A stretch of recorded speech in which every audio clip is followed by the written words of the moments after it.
السلام علیکم برادران و خواهران عزیز. امروز من خواستم برای شما یک قصه کوتاهی را شما نقل نمایم. مرد یهودی و ابوبکر صدیق. پیش از قصه را به شما گفتم، به شما میگویم که در کانال ابونه شوید، انشاءالله پشیمون نخواهید شد. رفته بعد از وفات پیامبر خدا صلی الله علیه و سلم، ابوبکر صدیق به نزد حضرت عایشه خدا از راضی باشد آمده گفتند و یگان سنتی هست که من اجرا نکرده باشم. حضرت عایشه گفتند یگان سنتی نیست که ای ابوبکر تو اجرا نکرده باشی و جز از یک سنتی. حضرت ابوبکر حیران شده گفتند تسته بگوی که من آن را اجرا نمایم. حضرت عایشه گفتند یک مرد یهودی که هر روز پیامبر خدا را دشنام میکند، گپ‌های قبیح بد میزند، هر روز پیش از آغاز روز خداداد پیامبر خدا با او بوده از خانه خوراک میدادند.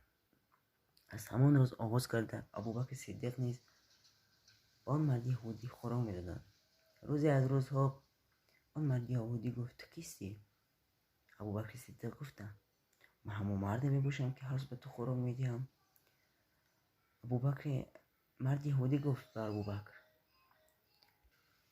آن مرد یهودی گفت که نه، تو با آن نفر تماما مانع نیستی و آن نفر به من از خانهش خوراک می آورد و تو باشی به من خریده میدهی و او با دستاش به من نرم کرده میداد، اگر لازم میشه با دهانش نرم کرده به من میداد. تو باشی سراسیمه به من با قاشق افغان میدهی، یعنی خوراک. تو با اون مرد مانند نیستی، در حقیقت بگو تو کیستی؟ ابوبکر گریان شده گفتند من با آن کس مانند شده نمیتوانم.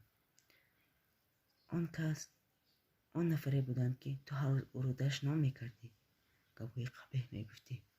آن نفر پیامبر خدا صلی الله علیه و سلم بودند و آن نفر از عالم هستی چشم پوشیدند. آن مرد یهودی خیلی گریه کرد. آنها هر دو خیلی گریه کردند و آن مرد یهودی گفت که من چطور مسلمان شوم؟ ابوبکر صدیق گفتند کلمه را عرضه بکن. آن مرد یهودی کلمه را عرضه کرد و مسلمان شد.